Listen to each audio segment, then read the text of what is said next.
प्रधानमंत्री नरेंद्र मोदी शीतकालीन सत्र की शुरुआत के ठीक पहले जब संबोधित करने आए मीडिया के सामने तो उनकी ओर से कैसे विपक्ष को नकारात्मकता छोड़ने की सलाह दी गई। एक बार पीएम को सुन लेते हैं, उसके बाद चर्चा में आगे बढ़ेंगे।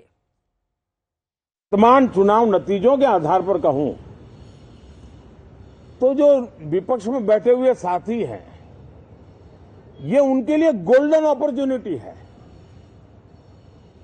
इस सत्र में पराजय का गुस्सा निकालने की योजना बनाने के बजाय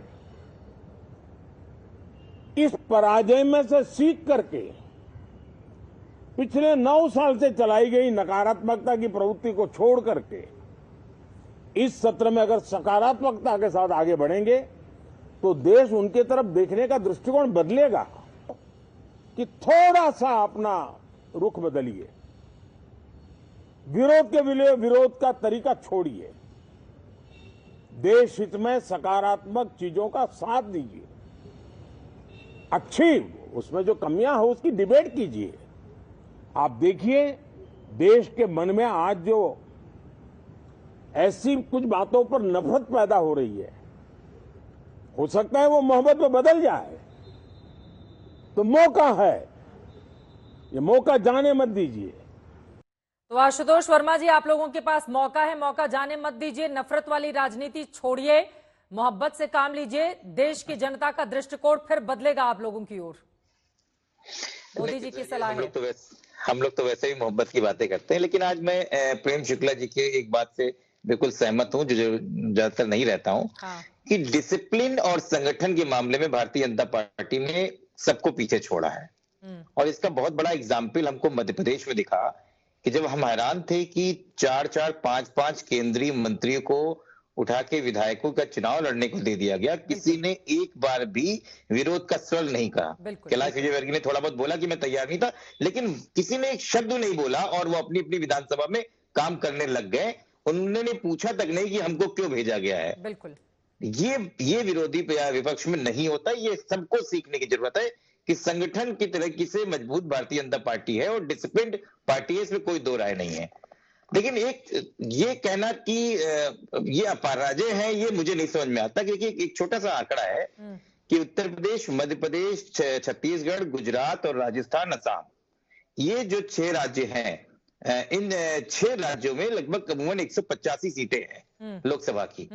2019 के सर्वश्रेष्ठ प्रदर्शन में भारतीय जनता पार्टी ने इसमें 160 सीटें जीती हैं। मुझे ये समझ में नहीं आता है, ठीक है आगे क्या होगा नहीं पता, लेकिन उत्तर प्रदेश, मध्य प्रदेश, छत्तीसगढ़, गुजरात, राजस्थान, आसाम के अलावा अब उनके पास कौन से ऐसे राज्य हैं जहां पे वो अलग नया काम करने जा रहे हैं। क्योंकि कांग्रेस या विपक्ष भी और जगह मजबूत है।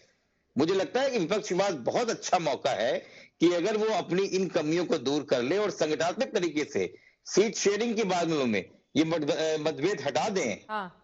किसी भी पार्टी को हराने में जरा सा भी समय नहीं लगेगा, लेकिन आपकी दो बातें चाहता है कि बदलाव हो। बिल्कुल, लेकिन 14 राज्य ऐसे रहे जहां पर बीजेपी ने अपना सर्वश्रेष्ठ प्रदर्शन किया था 2019 में। इसके अलावा आपने इसके पहले जो बातें कही कि बीजेपी का डिसिप्लिन, तो इसके पीछे नरेंद्र मोदी का चेहरा। जब एक करिश्माई व्यक्तित्व होता है आशुतोष वर्मा जी, जिसके चेहरे पर वोट पड़ता है, आज अधीर रंजन चौधरी ने भी इस बात को माना है, तो जब मेरे चेहरे पर वोट पड़ेगा तो मैं अगर किसी को बोलूंगा कि ऐसे नहीं ऐसे करना है। हम बहुत सारे ऐसे नेताओं को जानते हैं कि नरेंद्र मोदी की वजह से किस तरह से उनको जीत हासिल हुई, ये बताने की जरूरत तो नहीं है, हर राज्य में है इस तरह की स्थिति। उनके पास इतना बड़ा नेता है जो एक बार इशारा करता है तो सबको मानना मजबूरी हो जाती है, क्योंकि आप उस चेहरे पर जीत कर आ रहे हैं। लेकिन बाकी विपक्षी दलों में इस तरह के नेता का अभाव है। नहीं चित्रा जी, देखिए हर बार ये तो नहीं होता है। 1971 में जनता पार्टी चुनाव लड़ती थी, बिना चेहरे के 20% वोट लाई थी, और 77 में वही जनता पार्टी 41%, 21% का लेके आई थी। उनके पास कोई चेहरा नहीं था। और विपक्ष के पास, कांग्रेस के पास में इंदिरा गांधी से बड़ा, हमें लगता है साउथ ईस्ट एशिया में कोई बड़ा पॉलिटिशियन नहीं हुआ करता था। तो ये बात समझना होगा कि हमको ये चेहरे का नैरेटिव बनाया गया है कि इनके चेहरे के अलावा कोई नहीं है। जनता के चेहरे के अलावा कोई नहीं है। गलत बोला उन्होंने? नहीं, वो देखिए, वो उनका काम है उनका बोलने के लिए, मैं किसी पे टिप्पणी नहीं करूंगा, लेकिन इतिहास ने हर बार दिखाया है। क्या इंदिरा गांधी से बड़ा कोई चेहरा था?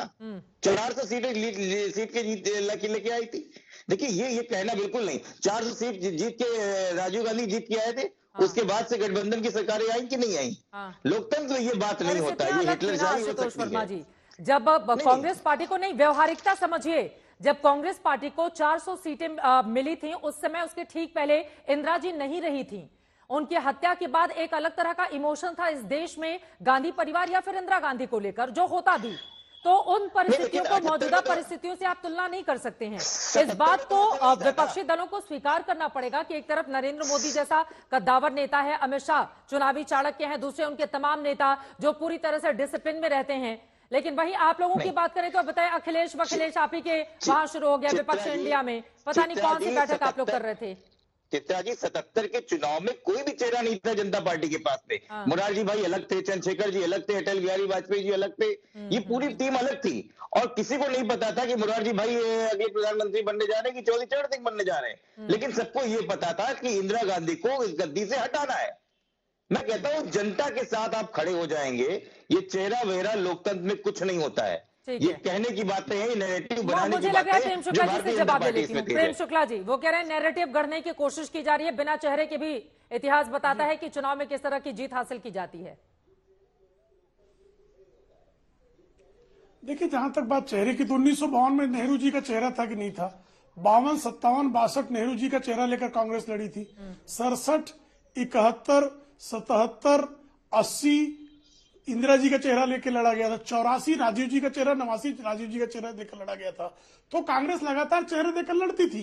और भाई आशुतोष जी कृपा करके समझिए, 77 में जयप्रकाश नारायण का बहुत बड़ा चेहरा था, भले प्रधानमंत्री पद के प्रत्याशी नहीं थे, लेकिन इंदिरा विरोधी धुरी का नेतृत्व जो है जयप्रकाश नारायण जी कर रहे थे। और जयप्रकाश नारायण जी के कारण ही जनसंघ ने तो अपना विलय कर दिया था जनता पार्टी में। इसी तरह से 1989 में विश्वनाथ प्रताप सिंह का चेहरा था सबके सामने। सिर्फ एक चुनाव 2004 का है जब कोई चेहरा नहीं था सामने। हमने 2009 में आडवाणी जी का चेहरा दिया था, हमको सफलता मिली नहीं मिली। 2014 में हमने मोदी जी का चेहरा रखा। तो अधिकांश चुनावों में इस देश में चेहरा सामने रखा गया है। 52, 57, 62, 67, 71, 77, 80, 84, 89, फिर उसके बाद जो है लगातार आप देखेंगे उसी तरह से हमारे यहाँ अब की बारी अटल बिहारी 96 हमने चेहरा दिया।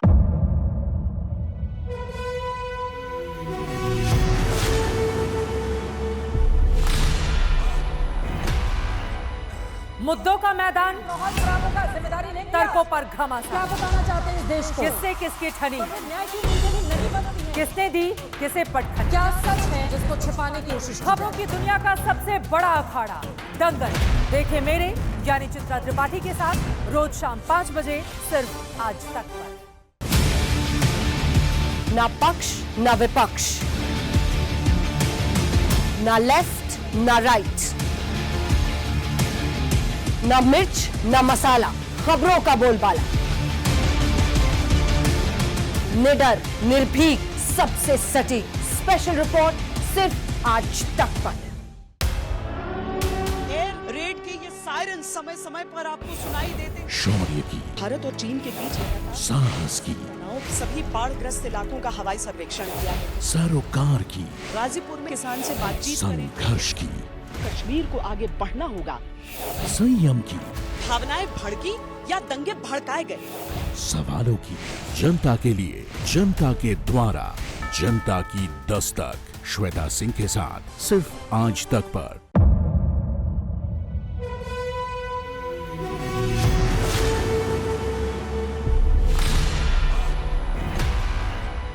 मुद्दों का मैदान, जिम्मेदारी लेंगे, तर्कों पर घमासान। क्या बताना चाहते हैं इस देश को? किससे किसकी ठनी, किसने दी किसे पटखनी, क्या सच है जिसको छिपाने की कोशिश? खबरों की दुनिया का सबसे बड़ा अखाड़ा दंगल देखे मेरे यानी चित्रा त्रिपाठी के साथ रोज शाम 5 बजे सिर्फ आज तक पर।